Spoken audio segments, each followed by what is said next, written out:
Hello, ladies and gentlemen. I am Remo Yes Man, and today I would like to talk about DC Universe Online because DC Universe Online is definitely a game of its time. Now, if you're kind of young, you're probably familiar with DC Universe Online, as DCUO is that free-to-play repetitive slop in the PlayStation, Xbox, and PC store. And listen, I'm not going to totally rag on DC Universe Online, because if you played it back in 2011, 2012, 2013, when the shit first came out, it was actually kind of enjoyable, and it was definitely a game of its time. And if you like superheroes, especially in the DC universe, I get why you like the game, and I get why you might still play to this day. But unfortunately, as of today, DC Universe Online is pretty much just free-to-play repetitive slop cashing in on nostalgia. DC Universe offers nothing more above its contemporary counterparts, except for the fact that you can play in the DC Universe and you can be a superhero. You can also be a furry too, but that's beside the point. DC Universe is an MMO-like game that was originally developed by Dimensional Ink Games and co-published by Daybreak Game Company and WB Games. The game originally came out in 2011, and if you're like me when you were a kid and you owned a PS3, you likely tried to install this game, but due to your shitty ass internet connection, the game would never actually download. So when it came to DC Universe, I was definitely a little tardy to the party. In fact, I couldn't even download the damn thing until I got a PS4. And listen, the first time around, there's no experience like the DC Universe Online experience. If you quit after the first time you played through the campaign, you probably actually enjoyed the game. But if you stuck around long enough to take the mask off, you probably actually discovered that there's nothing there. Originally, DC Universe Online was a free-to-play game, but it also had a subscription element to it. If you didn't pay for the subscription, your character always felt a little gimped, and your power fantasy also felt lacking in contrast to other players. But none of that mattered the first time around, because you just felt like you were part of the DC universe and it felt like it was something special. In reality, it's all a scam to siphon as much money out of you as possible. If you picked up this game at any point past 2015, you probably could immediately tell that the game feels pretty dated. There's plenty of other free-to-play games that not only offer better gameplay, but a much better progression model than DC Universe Online. DC Universe Online even used to have a lifetime subscription that you could pay $100 for. But not only has everything went up in price, but there's also been several players from back in the day that reported that their lifetime passes they purchased were no longer active due to account inactivity. That's basically Warner Brothers saying, fuck you, we need to squeeze as much out of this dying game as possible. And Warner Brothers wants a live service game so bad, but the truth is they already have one in DC Universe Online.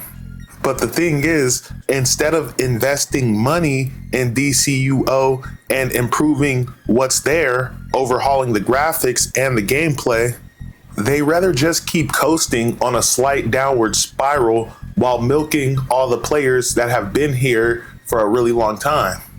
With most of these players, it's basically the sunk cost fallacy. A lot of these guys have been here for so long and invested so much money in this game, they're afraid to leave.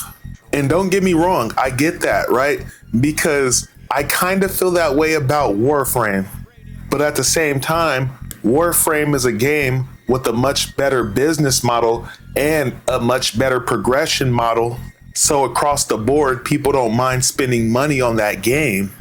Then on top of that, I still have some of the first items I ever accrued in Warframe. Warframe doesn't just devalue your gear, they create new systems in order to repurpose your shit.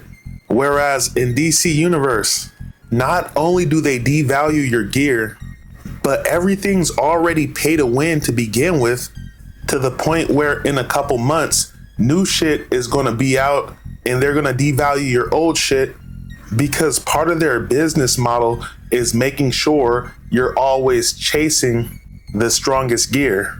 When in reality, in DC Universe Online in particular, it really doesn't fucking matter. If you have over a combat rating of 350, you should just be able to enjoy the fucking game without constantly having to grind for new shit every month. Then on top of that, DC Universe gives you all this shit like relics and augments. All of this shit is supposed to make you stronger, when in reality, it's all just a resource sink designed to keep you playing for longer and keep you spending money on items that help you level up your gear to certain milestones without failing, because of course they give you a percentage chance to fail. But what's even more of a problem than the bullshit progression system is life after level 30. Because after level 30, they pretty much just throw you out there and tell you to have at it.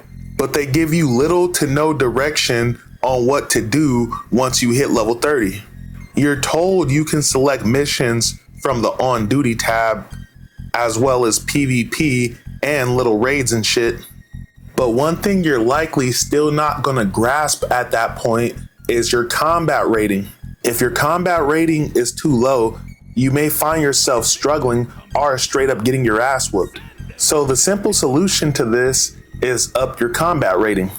The thing is, the grind to do that is so long and so painfully slow, you'll likely quit from boredom before you achieve any meaningful combat rating.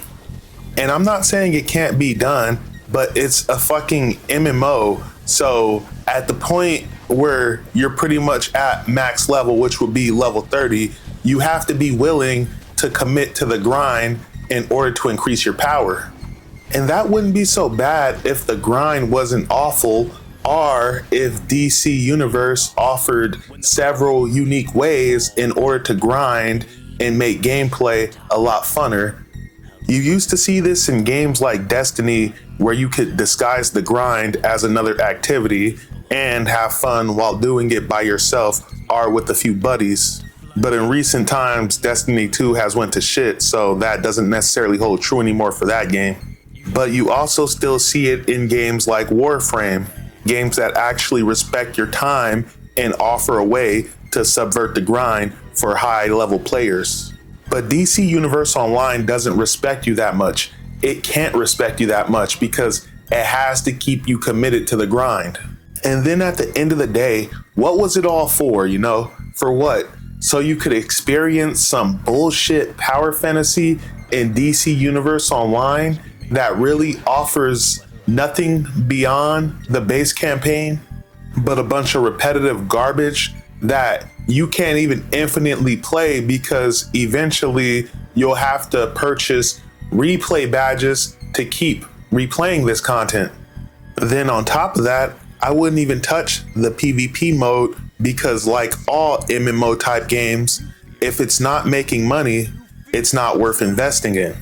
Listen, I love DC Universe, but I actually have a love-hate relationship with DC Universe Online.